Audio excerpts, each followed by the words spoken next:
friends, and welcome back to the den with me, Justin, the Red Island Shaver. Very excited to bring this shave to you today, and that is courtesy of Corey at Shaving with Chief. So Corey, thank you very much for all these samples he sent me out. So wonderful stuff.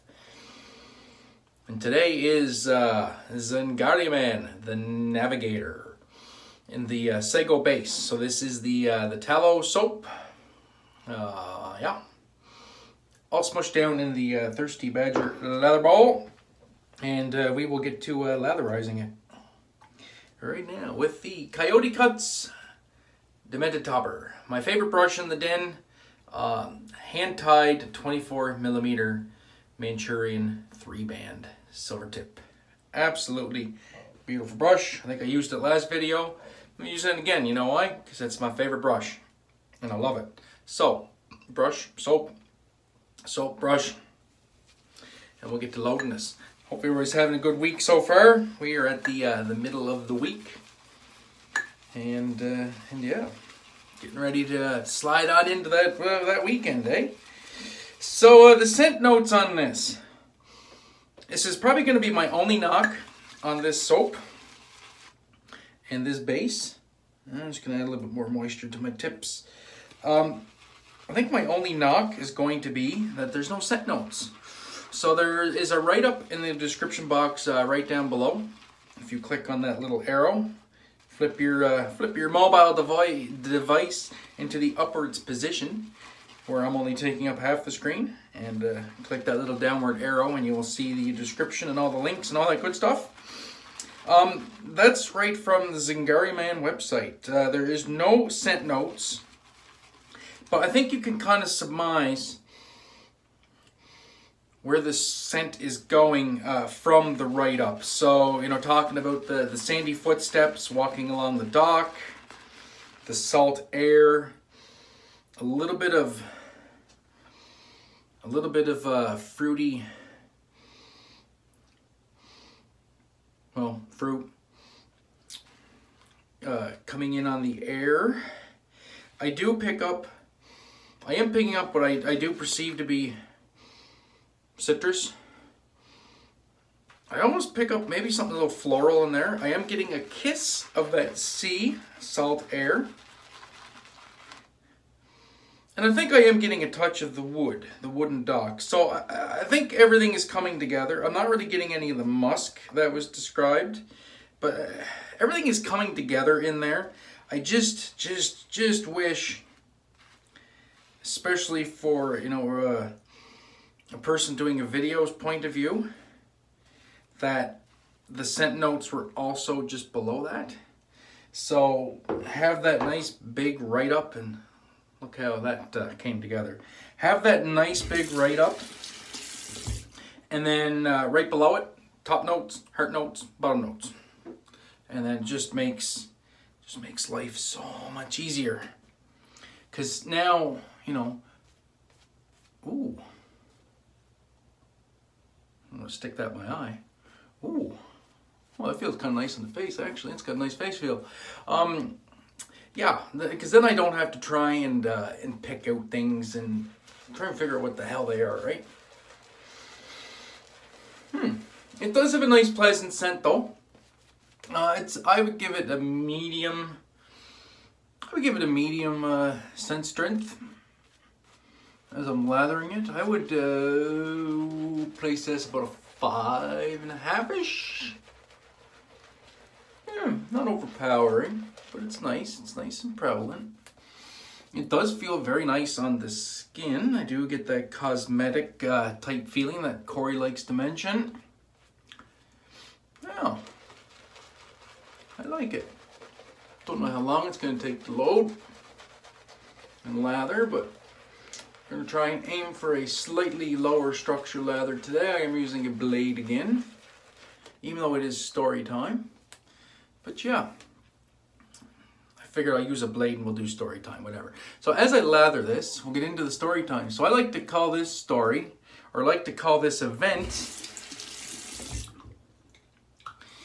back row bingo. And I know you're already looking at your screen saying, back row bingo, what the flying monkey pickles is back row bingo? So, one of our absolute favorite drinking games as we were laid over down at Kearney's Point, New Jersey, as I have talked about and regaled about in other stories. Sometimes a whole bunch of us would get laid over. And by a whole bunch of us, I mean like 4 or 5. There'd be no loads going anywhere, and we'd all be stuck there with nothing to do. So, the inevitable beer run would take place, since we're parked and not driving and not gonna be driving. And so yeah, go ahead and have a few cold ones. So we make the beer run, get a couple big flats of beer, and we would all pile into one truck, and then we would sit and wait with the CB turned on. And inevitably, as it started getting dark, you would start hearing the siren's call of the lot lizard. If you don't know what a lot lizard is, well, a lot lizard's a hooker. I'm pretty sure everybody knows what a lot lizard is. So we would start to hear the sirens call over the CB. Be break 19, break 19, break 19 for some commercial company, which is the hooker's code for who want to smash. So us being, you know, the nice, polite Canadians we are, because we have the reputation of being upstanding citizens, we would start doing the back row bingo.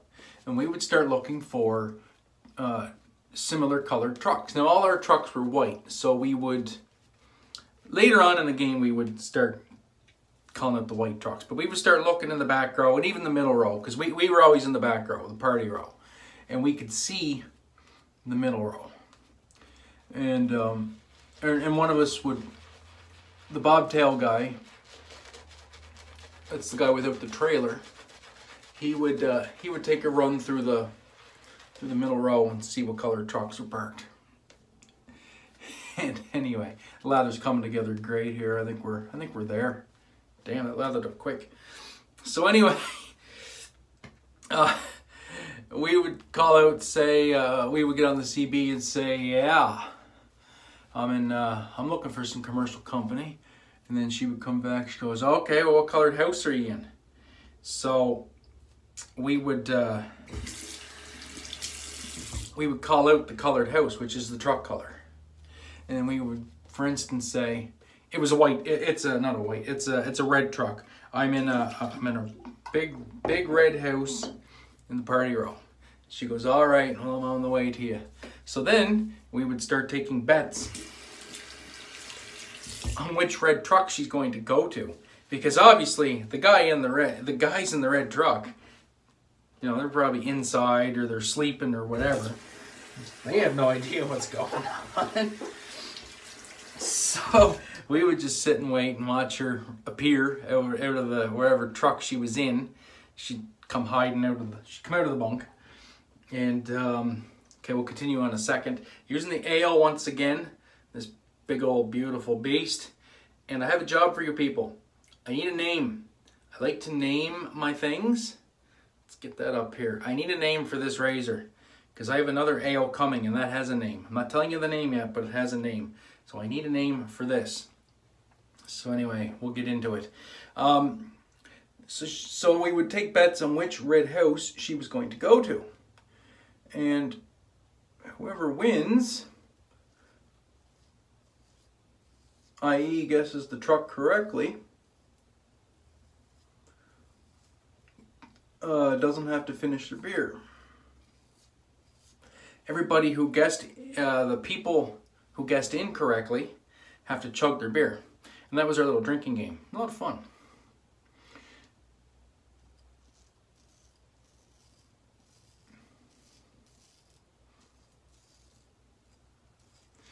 You know, the things you do when you're bored.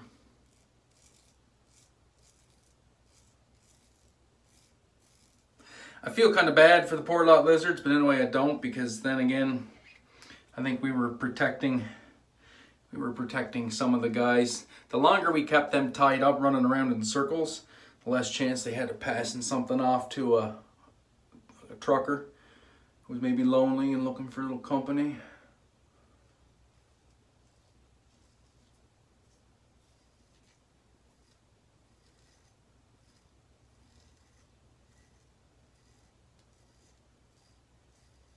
That was our rationale anyway.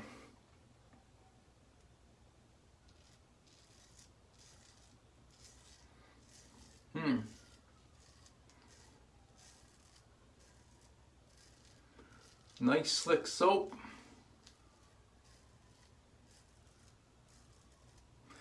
Very, very nice slick soap. Liking this so far. And then the big old wipe. As you can see, I have the spine. This is for Magic Mike. I have the spine against the sponge. And the sponge is wet. And then I just drag it nice and clean. And that edge never touched the sponge. Very important. Do not drag your edge through the sponge. You will you'll fuck up your sponge. You'll fuck up your sponge. Most importantly, you'll jack up your edge. You don't want to do that. And there's nothing wrong with rinsing your razors either. You know, some people say, oh, you shouldn't rinse them. Guys, I've been rinsing razors for 5 years.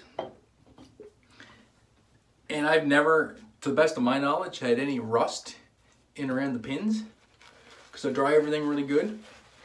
And I don't do anything special with the drying either. Some people go to great lengths. I just put the toilet paper up through the scales. Dry both sides of the scales. Get it dried right up to the spine. Or not the spine, right up to the pins. And then I dry the blade off. I do 10 laps on a leather strop, no more, no less. Fold the blade up, give the outside scales just one last wipe off, and I put it back on my storage thing. And that's it. And all my blades are pristine to my eye. Now I know to my eye, that doesn't mean a whole lot. But looking through a camera, they all look good. They're all pristine. So, yeah. Just make sure they're dried off good and put away. It's all you need to do. All right, across the grain. This big old hunk of steel.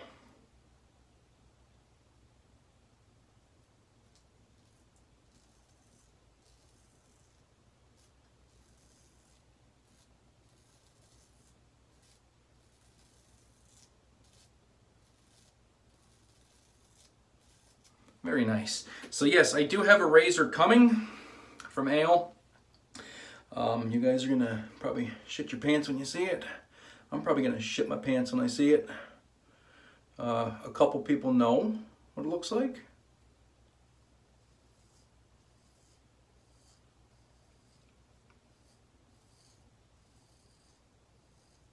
All I can say is it's stunning. And it won't be on video this weekend. It will be on video. It's supposed to be here tomorrow. It won't be on video this weekend. It'll be on video next weekend.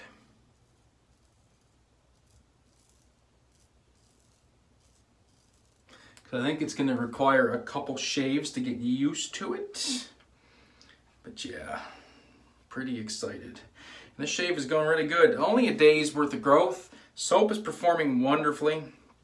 As you can see, I can, just maneuver this blade and talk, and nice and slick, mowing off the hair. So yeah, it's good. All right.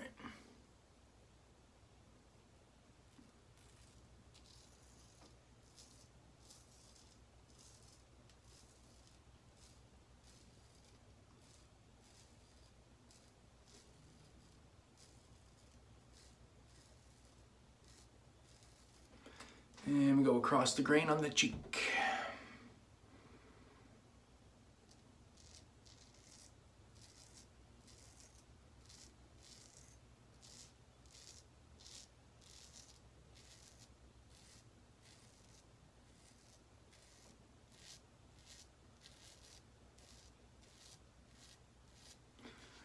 Really liking this this quarter hollow, actually. It's a good grind. All right, so I was also talking to a CDB yesterday about kind of a new technique, and I don't have any more story time. So sorry, that was it. That was my story. We kept a lot of lizards busy, so kept them from doing things. There's also some very unscrupulous lot lizards out there too. Some of them were there you know, to provide a service. Some of them are also there to steal and rob from truck drivers. So it's not really something I can get on board with.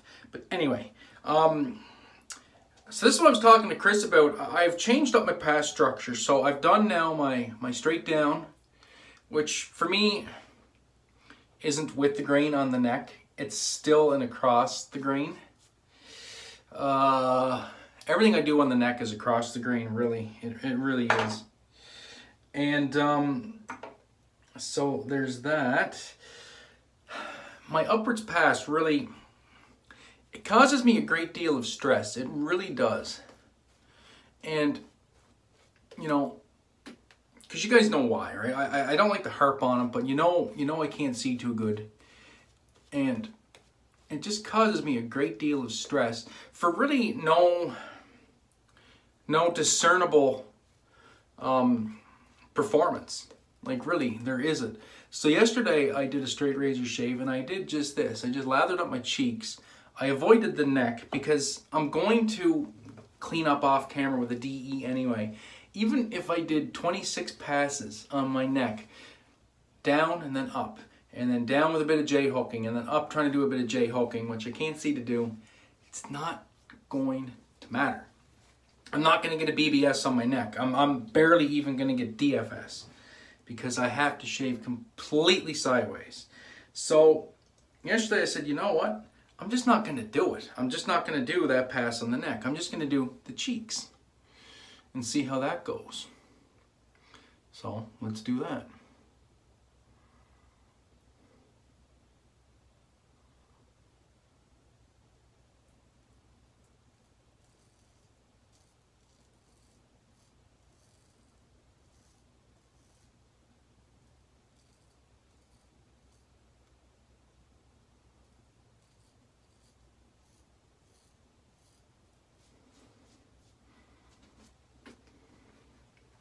That's nice and smooth right there. And then I can just do my little cleanup afterwards with the DE on the neck, and then good to go. And then I alleviate the most stressful part of this shave. Kind of, more or less.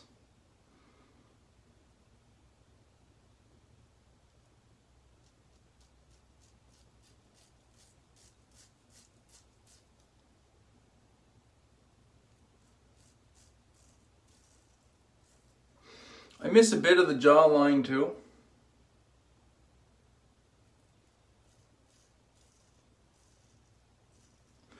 But I don't care about that. I just care about getting most of the shave done with a straight, not cutting myself, and just enjoying myself. And if I have to finish up a couple areas with a DE, I don't care. And that's all there is to it. So I'm going to cut this off here. I'm going to do said cleanup with the DE. Excuse me. And we're going to come back with the final thoughts and the splash. All right, and we are back. And that was yeah, that was a great shave. Worked out really, really well. The dual 45s off camera just works perfectly. That's BBS. It's going to dehydrate down to a nice BBS. Plus, it eliminates the stress of the upwards pass down here, especially where I have all the moles and everything. It just wasn't any fun, guys, to be honest. And if you're not having fun when you're doing this stuff, then what is the point? And I was getting to the point where I was stressing out the entire shave thinking about that pass. So just eliminating even that part. I have no shame in it either. I'm not going to feel guilty that maybe I'm not the world's most proficient straight razor shaver on camera, but you know what? Considering all things considered, I think that's just fine. So carrying on with the aquatic theme, we're going to use a Highland Springs Kootenay Blue, a nice green aquatic. And yeah, this is going to pair very nicely. There's very slight residual scent from the soap, which I still have all around my ear, for Christ's sake. I always do that. And yeah, these two are going to play very nice. Very nice face feel on this soap post-shave. It's been like 5 minutes since I ended the bulk of the video, cleaned up some stuff. So very nice indeed, very nice soap. Well done, Zingari Man. I did quite enjoy that actually. I'm gonna put a little bit more splash on. I really like this scent. And yeah, they're not clashing at all. Very, very nice. Very, very nice. Nice, a nice aquatic stink for a very muggy and hot day here on the Red Island. So that's the shave for today, guys. I do appreciate it. Remember in the comments below when you're commenting, please think up a name for the ale. I will show it to you once again.